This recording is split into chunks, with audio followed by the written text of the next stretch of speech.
Ashley McArthur sat quietly in the courtroom, occasionally smiling as if the proceedings unfolding around her were somehow familiar. To many watching the trial, she appeared calm, almost detached. It was a striking image, but perhaps not a surprising one. For years, McArthur had worked as a crime scene technician, helping investigators document evidence, preserve forensic details, and reconstruct violent crimes. She understood how detectives thought. She knew how evidence disappeared, and more importantly, how it was found.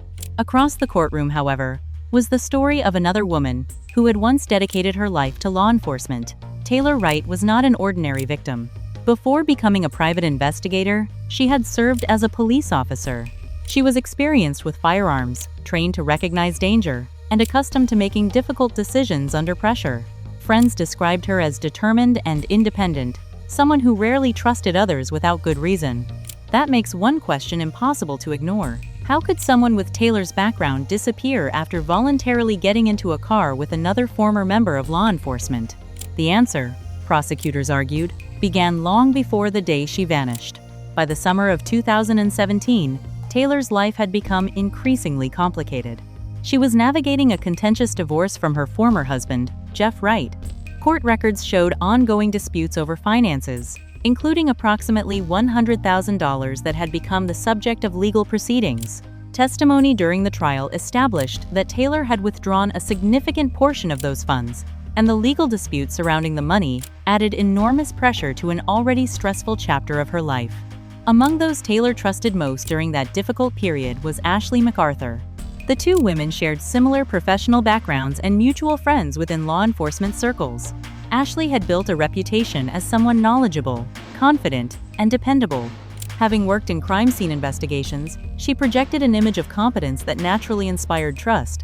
According to testimony presented during the trial, Taylor entrusted Ashley with approximately $34,000 for safekeeping while her financial disputes continued. At first, there appeared to be no reason for concern, but according to witnesses, that confidence slowly began to fade. Taylor's partner, Cassandra Waller, later testified that Taylor became increasingly anxious as she tried to recover the money. Conversations that had once seemed routine became frustrating. Messages reportedly went unanswered, or were met with vague reassurances that everything would be handled soon. Taylor wasn't accusing her friend of theft. Instead, she seemed confused. She simply couldn't understand why someone she trusted kept avoiding a straightforward request. As the days passed, her concern became more difficult to ignore. According to Cassandra's testimony, Taylor admitted she had a growing feeling that something wasn't right. It wasn't based on a single piece of evidence or one dramatic confrontation. It was a collection of small moments, delayed responses, changing explanations, and a sense that the person she trusted most was becoming increasingly distant. Sometimes, investigators later observed, the earliest warning signs of betrayal are not dramatic at all. They are quiet inconsistencies that only make sense in hindsight. On the morning of the 8th of September 2017, Taylor decided to meet Ashley in person. It was supposed to be a conversation about resolving the situation once and for all. Cassandra later recalled seeing Ashley arrive at their home. Taylor walked outside, hugged her goodbye, climbed into Ashley's vehicle, and drove away. Nothing about the moment appeared unusual. There was no visible argument, no indication that anything was wrong. It looked like two friends meeting to settle an important matter. It would be the last confirmed time Taylor Wright was seen alive. Hours passed without any communication. At first, Cassandra believed the meeting had simply taken longer than expected. Taylor sometimes took time alone when she was overwhelmed, so there seemed little reason to panic. But as afternoon turned into evening, phone calls went unanswered. Text messages received no reply. Friends hadn't seen or heard from her. By the following morning, concern had become alarm. When investigators interviewed Ashley, she remained composed. She acknowledged spending time with Taylor and explained that they had run errands together before parting ways. According to her account, Taylor left on her own after becoming emotional and wanting some time alone. Given the pressures surrounding Taylor's divorce, that explanation initially appeared plausible. But experienced investigators know that plausible stories must still survive comparison with objective evidence. Detectives began examining surveillance footage, phone records, financial activity, and digital timelines. One discovery immediately stood out. Taylor's phone stopped all activity late that morning. No calls. No text messages. No banking transactions. No social media activity. Every digital trace ended abruptly. Meanwhile, Ashley's phone continued moving throughout the day. According to investigators, location data placed her traveling toward property connected to her family in rural Escambia County after Taylor's phone had gone silent. That information did not prove a crime had occurred, but it significantly expanded the investigation. As detectives continued reconstructing the timeline, they noticed something else. Several details in Ashley's statements appeared difficult to reconcile with surveillance footage and banking records obtained during the investigation. Individually, each inconsistency seemed minor. Together, they suggested that the story investigators had first been told might not represent everything that happened that day. For detectives, cases are rarely solved by dramatic breakthroughs.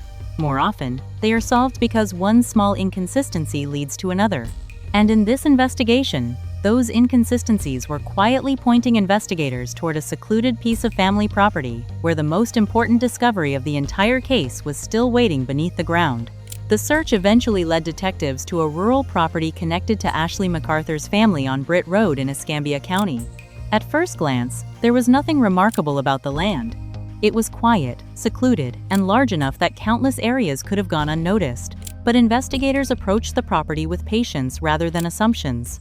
Cadaver dogs and ground-penetrating radar were brought in, standard tools in searches where time and terrain work against investigators. Late on the 17th of November 2017, one of the search dogs alerted near an isolated section behind a fence line. Investigators noticed an area where the ground appeared slightly disturbed. A thin layer of concrete covered part of the soil, along with potting material spread across the surface. It did not immediately prove anything, but it was enough to begin a careful excavation. Beneath the concrete and soil, investigators discovered human remains wrapped in plastic. The remains were later identified as Taylor Wright. The medical examiner concluded that Taylor had died from a single gunshot wound to the back of the head. What had begun as a missing person investigation instantly became a homicide case. For prosecutors, the discovery raised another question. If someone had gone to the effort of burying the body beneath concrete, who had purchased those materials? Investigators began reviewing purchase records from local businesses. It was a routine step, but one that would become one of the most significant pieces of evidence presented during trial. According to the evidence introduced in court, a receipt from September 9, the day after Taylor disappeared, showed Ashley McArthur purchasing concrete mix, potting soil, and a shovel from a local home improvement store. Individually, none of those items was suspicious. Together, and viewed alongside the burial site, prosecutors argued they painted a very different picture. Ironically, the evidence that survived was not hidden beneath the concrete. It was sitting in an ordinary store transaction. Security cameras documented the purchase. Financial records preserved it. Digital timestamps fixed it permanently in time. While forensic knowledge may help someone understand how crime scenes are processed, it cannot erase routine business records created long before investigators even know a crime has occurred. The prosecution argued that this reflected one of the central flaws in Ashley's alleged plan. Considerable effort appeared to have been devoted to concealing physical evidence, yet everyday digital records continued to accumulate quietly in the background. Investigators reconstructed Ashley's movements using multiple independent sources. Cell phone location data showed her traveling toward the same rural property where Taylor's remains would later be found. Surveillance footage placed her at businesses during the hours surrounding the disappearance. Banking activity and purchase records established a timeline that prosecutors argued was consistent with preparation and concealment rather than coincidence. The defense challenged much of that interpretation. Ashley McArthur maintained her innocence. Her attorneys argued that the state's case relied heavily on circumstantial evidence. They emphasized that no witness had seen the killing, no murder weapon had been recovered, and location data could not establish precisely what occurred at every moment. They questioned aspects of the forensic evidence and urged jurors not to confuse suspicion with proof beyond a reasonable doubt. Those arguments formed the central issue at trial. The jury was asked to evaluate not a single dramatic piece of evidence, but whether numerous independent facts, considered together, established guilt beyond a reasonable doubt. Over several days, prosecutors presented witness testimony, financial records, surveillance video, phone data, forensic findings, and evidence recovered from the burial site. Former friends, investigators, and experts each contributed another piece of the timeline. Taylor's partner, Cassandra Waller, described Taylor's growing concern during the weeks before she disappeared. Former husband Jeff Wright testified about the financial dispute surrounding the divorce proceedings. Investigators explained how the digital timeline had been reconstructed. Forensic experts described the recovery of Taylor's remains and the physical evidence found at the scene. None of those witnesses claimed to know every answer. Instead, each explained one portion of a much larger puzzle. By the time closing arguments arrived in September 2019, the prosecution argued that the evidence demonstrated motive, opportunity, concealment, and deliberate planning. The defense maintained that important questions remained unanswered and that reasonable doubt still existed. Ultimately, those competing narratives belonged to the jury. After deliberations, the jury found Ashley McArthur guilty of first-degree premeditated murder. The court later sentenced her to life imprisonment with a mandatory minimum of 25 years for the firearm enhancement. Throughout much of the proceedings, observers noted that Ashley remained composed. The emotional reactions in the courtroom instead came largely from Taylor Wright's family and those who had waited nearly 2 years for answers. The verdict closed the criminal case, but it also left behind a deeper lesson that extends far beyond one investigation. Ashley McArthur had once worked within the criminal justice system. She understood evidence collection, crime scene preservation, and investigative procedures. That background became one of the most discussed aspects of the case, not because it made the investigation impossible, but because prosecutors argued it explained the apparent effort to conceal the crime. Yet the same system she once helped support ultimately relied on something far less dramatic than television often suggests. Not a dramatic confession, not a surprise eyewitness, not a single piece of DNA that solved everything overnight.